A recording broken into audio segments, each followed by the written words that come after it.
Rieccoci qua insieme. Cristina, guarda, a lei la parola. C'è confusione?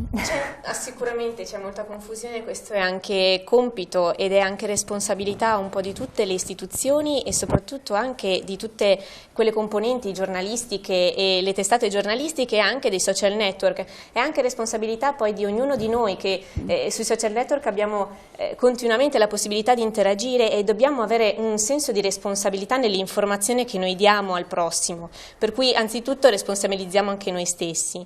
Parliamo di giovani, parliamo di giovani disposti ad arruolarsi per questo senso di patriottismo. È sicuramente un atteggiamento molto lodevole che va a valorizzare quei giovani che si vogliono spendere per la propria patria. Ce l'hanno insegnato i nostri nonni, per me i nostri nonni. Ma secondo lei in Italia scatterebbe questo meccanismo? Io credo che non siamo diversi dai francesi, credo che ad ogni modo nel momento in cui ci ritrovassimo a dover affrontare un dramma di questo tipo la reazione potrebbe essere sicuramente simile.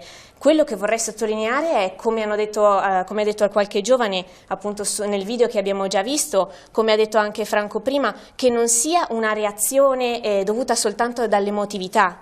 C'è bisogno anche di razionalità nell'affrontare un impegno del genere. È per questo che avete bloccato, avete fermato la proposta di legge regionale proposta da altre parti dell'opposizione, per questo motivo? Per avere più tempo? Progetto... Quello proposto dalla lista Tosi mi sembra sulle moschee. Noi abbiamo creato, come abbiamo cercato di controllare la discussione e di cercare di creare anche un dialogo più efficace, meno frettoloso, per dare delle risposte sia ai comuni ma anche alla comunità intera. E questo perché credo che le risposte non debbano essere date con fretta, ma ci debba essere una discussione e un'interlocuzione anche comunicando con la cittadinanza stessa e interagendo tramite audizioni. Con il tempo che accennava prima lui. Assolutamente, c'è bisogno comunque di riflettere con molta attenzione a questo genere di proposte, perché rischiano di bloccare anche servizi che le realtà legate alle religioni, come la nostra religione di Stato, insomma la religione cattolica, danno tramite appunto servizi di formazione professionale o altro, che con queste proposte potevano in qualche maniera essere messi a rischio. Posso fare una provocazione, consigliera? Ma cosa le fa pensare che riuscirete in questo intento?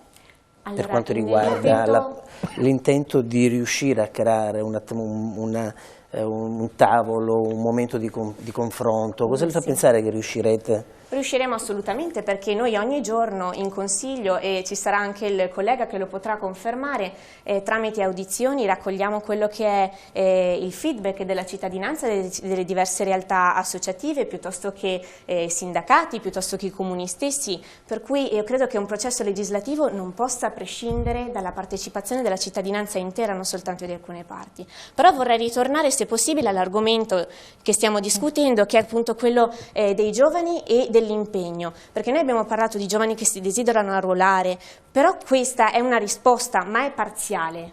Non è una risposta risolutiva, perché come abbiamo sentito questi jihadisti che hanno intrapreso e hanno compiuto questi atti terribili, quasi diabolici, sono persone che sono nate e cresciute in Francia o comunque in un territorio europeo, e questo ci interroga perché sono figli di migranti. Sono di seconda generazione o terza. E quindi noi dobbiamo comunque non soltanto agire in un senso di protezione o in un senso di azione negli altri paesi, ma dobbiamo anche impegnarci per ristabilire un equilibrio sociale e ristabilire una consapevolezza di cittadinanza, di appartenenza alla comunità europea anche di questi giovani, di questi ragazzi che noi non pensavamo potessero reagire in questa maniera. Per cui andiamo a lavorare con le diverse associazioni nel territorio, di qualsiasi parte esse siano, andiamo al di là dei colori politici, andiamo al di là e impegniamoci perché la nostra comunità sia davvero una comunità propositiva, sia una comunità che riesce a dialogare e a trovare le soluzioni. Abbiamo delle comunità islamiche che si sono e si stanno muovendo, si sono mossi in passato e tanto più adesso si stanno muovendo e richiedono fortemente di poter dialogare con le istituzioni, con tutte le altre associazioni del territorio. Quindi dialogare, quindi da questo punto di vista reagire in questi termini. Sì, si reagisce e come dire, si crea anche una nuova cultura cultura, agendo specialmente sui giovani, perché è su di noi che dobbiamo puntare. Ecco, siccome ha interpellato il consigliere Conte, prima accennato, cosa ne pensa lei? Perché lei ha fatto anche diverse proposte. Dialogare sicuramente è utile, però da parte delle istituzioni in questo momento bisogna anche decidere, bisogna soprattutto mettere in atto quelle azioni che servono per garantire soprattutto la libertà della collettività, forse limitando magari le libertà personali, ma per garantire la sicurezza di una società che in questo momento, con un sistema di apertura massima ai flussi migratori, ha dimostrato forse la necessità di intervenire per capire chi arriva, chi si vuole proporre per inserirsi nella nostra società, nella nostra comunità. E forse questa è la mancanza che dobbiamo mettere in evidenza. Abbiamo accettato senza conoscere chi arrivava, o magari appunto non chiedendo cosa effettivamente voleva fare chi appunto si spacciava magari in certi casi come profugo, ma in molti casi purtroppo abbiamo visto può aumentare quella che è l'insicurezza del territorio. Le frontiere non sono una cosa fisica, sono anche una dimensione legata a delle culture diverse. Esistono delle frontiere non fisiche che però riguardano l'ideologia, l'identità, quella che è anche una cultura. Allora queste frontiere non spariscono in un unico momento. Serve appunto quello che può essere il lavoro che fanno i giovani all'interno appunto dell'università, di quelli che sono i rapporti, ma queste frontiere ideologiche, identitarie, rimangono. E forse bisogna capire se l'Europa le ha percepite come dimensioni che non hanno più un senso, o se invece forse bisogna ripristinarle nei confronti appunto di un dialogo che mette in evidenza quelle che sono le differenze, ma che non le facciano sparire. Sa cosa? Per un attimo, quando parlava di frontiere che non ci sono, ma che sono, per un attimo collegato a quello che diceva la consigliera cioè sul fatto che i confini a volte ci sono anche tra di noi, a livello culturale, nella nostra società. Ecco, pensavo per un attimo che prendesse l'assist da parte della consigliera del Partito Democratico, cioè quella di creare più società, togliere queste barriere, il confronto con le associazioni. Ecco, pensavo invece poi l'ha portata verso le frontiere poi anche ma sono frontiere ideologiche che però dimostrano che forse anche quelle fisiche bisogna gestirle in una certa maniera, anche perché appunto accettare una libertà di poter appunto spostarsi in maniera incondizionata molto spesso ha messo invece ha ridotto quella che è la libertà, soprattutto di sicurezza di una comunità. Anche se però, come diceva la consigliera, i fatti sono avvenuti da soggetti che di seconda, terza generazione, almeno al momento. L'Italia è un po' diversa. Io ritengo che forse il patriottismo che vediamo in Francia, in Inghilterra, in Germania, da noi non è sicuramente un patriottismo rivolto magari ad arruolarsi per difendere la patria. Forse arruolarsi vuol dire trovare il posto statale. Infatti la domanda è venuta spontanea. E questa è la differenza che forse abbiamo in un paese che ha sempre forse lavorato per sopprimere più possibile le identità, che forse potevano essere il valore aggiunto invece di quel patriottismo che sappiamo è arrivato in Italia, quell'unità d'Italia che non ha aggregato i popoli diversi.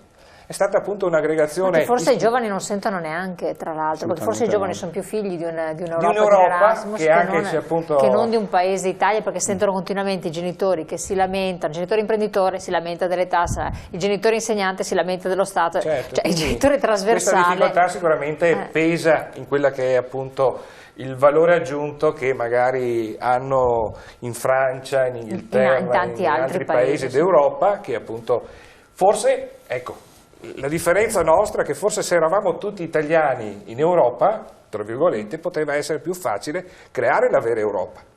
Invece la forte identità che hanno la Germania, la Francia, l'Inghilterra o altri stati, in questo momento diventa un elemento di difficoltà di una vera Europa che abbia gli stessi diritti, gli stessi doveri, le stesse potenzialità. Questo è Io sulla scia...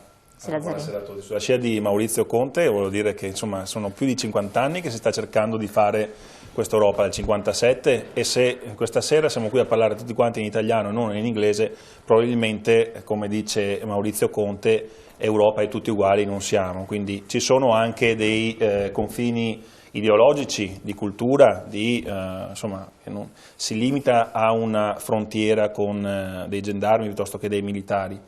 Però quando non ci sono le frontiere si alzano i muri. Ecco che purtroppo se non ci sono controlli, io qualche giorno fa ero a un corso, e faccio un esempio per far capire cosa vuol dire livello di sicurezza in Italia, ero ad un corso e quando entravamo in questa sala, eravamo circa 150 persone, ognuno veniva comunque controllato, nome e cognome. Pausa pranzo ho lasciato lì i miei beni personali, insomma, mi sono sentito tranquillo di lasciarli lì, perché perlomeno eravamo tutti controllati. Se la stanza all'ingresso non fossero stati controllati, probabilmente avrei preso la mia roba e me la sarei portata fuori. Allora io dico, possiamo sentirci sicuri in Italia in questo momento? C'è pericolo in Italia in questo momento? Non sono d'accordo con la consigliera di centrosinistra, insomma di area PD, perché dice siamo come la Francia. Due sono le cose, o in Italia c'è pericolo, o abbiamo un ministro dell'interno incapace, che è Angelino Alfano. Perché? Perché io, se vado in un punto di aggregazione di persone, oggi, che siamo insomma, a fine novembre, quindi ci avviciniamo anche al Natale, la gente si sposta, consuma, nei centri commerciali, negli ospedali, in punti, nelle strutture scolastiche, le persone hanno accesso, adesso io vi chiedo, cioè, nei centri commerciali vi posso già dire che non ci sono controlli all'ingresso, uno può entrare come vuole, negli ospedali, sono stato qualche giorno fa, anche lì non ci sono controlli all'ingresso, nelle scuole e nelle università mi sembra altrettanto, quindi livello di sicurezza cioè, molto limitato. Allora, o abbiamo un'intelligence che ci invidiano tutto il resto del mondo, o il pericolo non c'è, oppure, ripeto, il pericolo esiste, però probabilmente è sottovalutato. Allora, Segretario, però facci capire una cosa. Allora, lei dice bisogna stare attenti, la politica, insomma anche della vostra la parte politica dice che bisogna stare attenti agli ingressi, è legittimo, e bisogna garantire la sicurezza mantenendo un po' anche la nostra libertà, perché comunque non possiamo neanche pensare di andare al supermercato ogni posto dove andiamo, ecco, cioè almeno non sarebbe auspicabile. Mi dica, Lazzarini, qual è il confine tra le due cose, secondo lei? Guardi, io direi che proprio come dicevo poc'anzi, quando togliamo le frontiere siamo costretti a tirarci su tanti muretti, quindi io devo difendere la mia casa, devo difendere il mio ufficio, devo difendere le mie fabbriche, devo difendere i miei ospedali. Se noi avessimo una linea di confine più ampia, ci sarebbero veramente un controllo maggiore. Quindi anche più ampio cosa intende? A livello di confini, proprio confini europei? Beh no, in questo caso ormai è il contrario di quando chiudere la stalla quando i buoi scappano, qui ormai ce l'abbiamo dentro e infatti io dico contestualizziamo adesso aggiungo, esatto, i tempi sono cambiati, ricordiamo che poco più di un mese fa Panorama diceva i nemici ce li abbiamo in casa, quindi vuol dire che ormai sono dentro, quindi avere dei confini europei ormai non serve più perché questi si spostano. Io dico, agire di concerto e quindi andare in Europa e riflettere e dire ragazzi i tempi sono appunto cambiati, ripristiniamo le frontiere, mettiamo i nostri militari lì e controlliamo tutto ciò che ormai arriva anche da questi flussi migratori, perché ci sono due tipi di immigrazione, uno perché va a cercare lavoro e l'altro è perché in condizioni disperate scappa dalla guerra eccetera. Qualcuno ne sta approfittando di questo scappare dalla guerra. Queste persone, quindi jihadisti, 15.000 ho controllato nella pubblicità, nella pausa, 15.000 solo europei che si sono arruolati jihadisti, quindi sono diventati jihadisti. Perché? Proprio questa terza generazione che spaventa. La prima generazione arriva, chiede permesso e sta quieta e buona. La seconda generazione guarda quello che fa il papà, però dice porco cane, mio papà ha fatto questo, si è comportato bene e bene o male noi siamo nella seconda generazione adesso, stiamo avviando la terza e vi dico anche perché subito. La terza generazione dice bene, mio papà ha subito, è stato umiliato, eccetera, quindi io devo rivendicarlo, e quindi la più pericolosa, la terza generazione. Ecco che io sono consigliere in un comune del Padovano di Arzergrande, dove è partita una ragazzina di 18 anni, partita da Arzergrande, quindi è andata in Turchia, da lì sono perse le tracce e gli inquirenti spagnoli hanno prove che insomma si sia arruolata con l'ISIS. Tant'è che hanno trovato anche una lista di target di persone da assassinare. Quindi lei ripristinerebbe le frontiere come primo atto, ecco, giusto? Io ripristinerei le frontiere come primo atto, sì, anche se aumenterei assolutamente il controllo Ecco, però posso chiedere una cosa, lei ha detto una cosa interessante, che poi vi ha coinvolti come amministrazione comunale, la famiglia di appartenenza di questa ragazzina, perché la famiglia comunque a volte no, può avere anche un peso, un condizionamento. Viveva un disagio? Assolutamente no, assolutamente no. Il padre lavoratore, possiamo dire anche perfettamente integrato, probabilmente la ragazza documentandosi, perché insomma sulle tracce della ragazza è emerso che insomma lei è stata adescata dai social network, quindi la ragazza non ha visto sulla pelle del padre quanto, la ragazza è marocchina, sì, l'avevo dato per sottinteso, per scontato, invece non lo è. La ragazza ha visto tutti i vari commenti che venivano, quindi si è fatta un'idea sua, non perché la comunità del comune di Arzergrande ha dato addosso al padre, assolutamente no, perché persona molto in gamba, lavora, un posto di lavoro, la famiglia si è integrata. La figlia oltretutto frequentava un istituto scolastico del comune di Piove di Sacco, nei temi aveva dato già segnali di qualche cosa non normale, chiamiamola così. Addirittura la professoressa l'aveva segnalato alla preside, la preside l'aveva segnalato alle autorità, e quindi lì purtroppo un po' Quindi c'erano già dei segnali? Qualche segnale c'era, sì. Poi ovviamente a rilento si è arrivati alla conclusione di avvicinarsi, ma ormai la ragazza era partita. E quindi... ma qua è molto interessante questo aspetto, poi torniamo al tema, adesso abbiamo la pubblicità che incombe.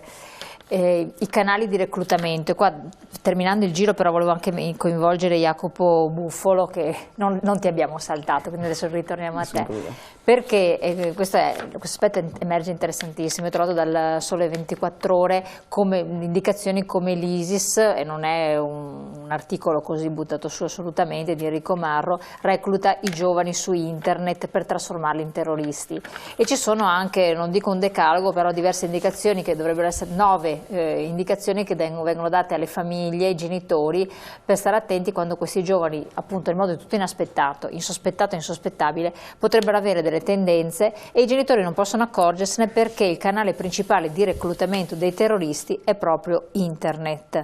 La maggior parte quindi sono forum, video, YouTube, Dailymotion, servizi di comunicazione diretta, Skype, WhatsApp, e poi naturalmente anche il dating online. Il target è esclusivamente costituito da giovani, nonché Facebook e Twitter, che però stanno un po' scendendo decisamente, con manipolazione mentale per indurre i giovani a ripudiare principalmente la scuola, il lavoro ordinario e persino la propria famiglia. Quindi questi sono 3 elementi molto importanti, e ti fanno capire che queste persone sono trasversali, cioè l'elemento religioso viene veramente in seconda e in terza mano, perché poi ci sono diversi altri elementi che sono stati presi in considerazione. Sarebbe da capire qualcosa comunque su... No, ma infatti adesso voglio un po' arrivarci, adesso vi lancio il là intanto. Sì. Avete più volte tirato fuori la questione identitaria, ed è infatti la questione identitaria che emerge. Giovani che si identificano nello jihadismo più per ragioni identitarie e sociali che non meramente religiose. L'Islam diventa quindi il simbolo di una resistenza, perché nessun'altra ideologia è più in grado di offrire un supporto emotivo. Cioè dicono addirittura che se ci fosse un'altra forma di ideologia altrettanto forte, decisionista, eccetera, potrebbe trovare persone che attecchiscono. Ed ecco quindi anche le recrudescenze antisemite che ci sono qua e là, insomma vari fenomeni che periodicamente si manifestano. Pubblicità rapidissimi, poi torniamo insieme e andiamo a parlare anche gli altri.